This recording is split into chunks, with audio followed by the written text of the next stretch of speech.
Typhoid মূলত salmonella typhi নামক ব্যাকটেরিয়ার কারণে সাধারণত হয়ে থাকে। দূষিত খাবার এবং পানির মাধ্যমে এরূপ দ্রুত মানবদেহে ছড়ায়। 1 সেপ্টেম্বর হতে বাংলাদেশ সরকার 9 মাস থেকে 15 বছর বয়সী সকল শিশুদেরকে টিসিবি ভ্যাকসিন দেওয়া শুরু করবে।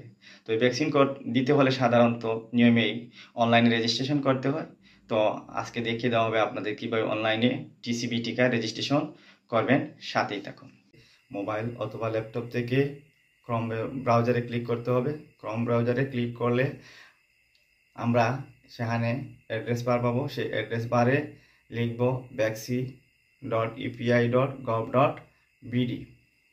যখন আমাদের লেখা শেষ হয়ে যাবে তখন আমরা সার্চ বাটনে ক্লিক করব। সার্চ বাটনে ক্লিক করলে আমাদেরকে নিয়ে যাবে ইপিআই এর ওয়েবসাইটে।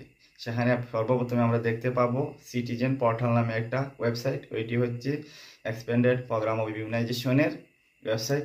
এটাতে আমরা ক্লিক করব।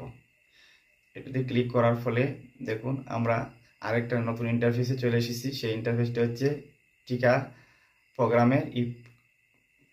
প্রোগ্রামের ওয়েবসাইট। সেখানে উপরের দিকে বিভিন্ন লোগো আছে, গণপ্রজাতন্ত্রী বাংলাদেশের লোগো আছে, সেই সাথে আছে টিকার 2টি লোগো আছে। এগুলো আমাদের চিনা জানার দরকার নেই।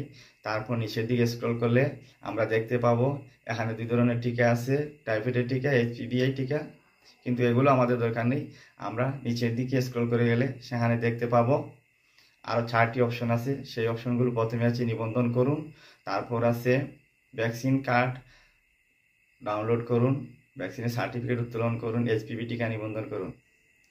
তারপর যখন আমরা নিবন্ধন করুন অপশনে সিলেক্ট করব, তারপর আমাদের একটা ইন্টারফেসে নিয়ে যাওয়া হবে। সেখানে লেখা থাকবে টাইফয়েড টিকার জন্য নিবন্ধন করুন। এর নিচের দিকে গেলে আমরা দেখতে পাবো জন্ম তারিখ। প্রথমে দিন আমরা সিলেক্ট করে দিব। এখানে আমার যে শিক্ষার্থী তার দিন সিলেক্ট করে দিলাম। তারপর নিচের দিকে তার জন্ম মাস অক্টোবর 10 দিয়ে দিলাম। তারপর নিচের দিকে গেলে তার জন্ম সাল হচ্ছে 2019 সাল, সেটা সিলেক্ট করে দিলাম। আর একটু নিচে দিয়ে গেলে 17 ডিজিটের জন্ম নিবন্ধন সংখ্যা আমরা দেখতে পাবো, সেটি আমরা এখানে দিয়ে দেব। তারও নিচে গেলে আপনারা দেখতে পাবেন লিঙ্গ, এখানে ছেলে মেয়ে, ছেলে হলে ছেলে, মেয়ে হলে মেয়ে সিলেক্ট করে দিবেন। তারপরে আমরা নিচের দিকে পাবো ক্যাপচার কোডের ঘরে ক্যাপচার কোডটি সতর্কতার সাথে লিখে দিয়ে তারপর যাচাই করুন অপশনে ক্লিক করব। যাচাই করুন অপশনে, তারপরের অপশনে আপনারা দেখতে পাবেন শিক্ষার্থীর জন্ম নিবন্ধনের সমস্ত তথ্য এবং আমরা যে তথ্যগুলো ফিল আপ করেছি সেই তথ্যগুলো সমস্ত তথ্য এখানে চলে এসেছে আমরা দেখতে পাচ্ছি।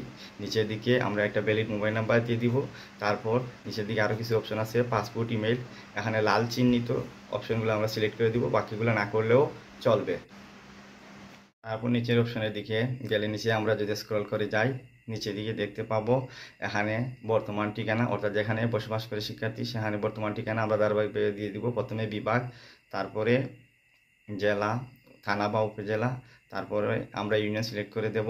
এগুলো ইউনিয়ন সিলেক্ট করার পর নিচের দিকে আসে আপনার ওয়ার্ড সিলেক্ট করে দিতে হবে। তারপর নিচের দিকে আছে গ্রাম আছে, তারপর বাড়ি নম্বর আছে। এগুলা যেহেতু লাল চিহ্নিত স্টার নাই সেগুলো আমরা ফিল আপ না করলেও চলবে। তারপর নিচের অপশন থেকে আমরা এখান থেকে সব কিছু তথ্য ভালো করে যাচাই করে দেখে নেওয়ার পর সাবমিট অপশনে ক্লিক করে দেব। আমরা আমাদের মোবাইল নাম্বারে একটা 4 ডিজিটের একটা ওটিপি যাবে, সেই ওটিপিটা দিয়ে এখানে আমরা আবারও সাবমিট করব। তারপর আমরা দেখতে পাবো যে আমাদের এই শিক্ষার্থী সমস্ত তথ্য ব্যাক্স ইপিআই পোর্টালে যুক্ত হয়েছে, অর্থাৎ আমাদের প্রাথমিক নিবন্ধন শেষ হয়েছে। তারপর নিচের দিকে ক্লিক করে আমরা শিক্ষার্থীর নিবন্ধন করুন অপশনে আবার ক্লিক করে শিক্ষার্থীর সমস্ত তথ্য আবার নতুন করে দিয়ে দিব, যেমন শিক্ষার্থীর বিভাগ, জেলা, উপজেলা, গ্রাম, ওয়ার্ড, এগুলো আমরা ধাপে ধাপে সিলেক্ট করে দিব। এবং নিচের দিকে এসে শিক্ষার্থী যে বিদ্যালয়ে পড়ালেখা করে সেই বিদ্যালয়টা আমরা এখানে সিলেক্ট করে দেব। আমার শিক্ষার্থী রনকালী 2 সরকারি প্রাথমিক বিদ্যালয়ে লেখাপড়া করে, আমি সেটি সিলেক্ট করে দিলাম।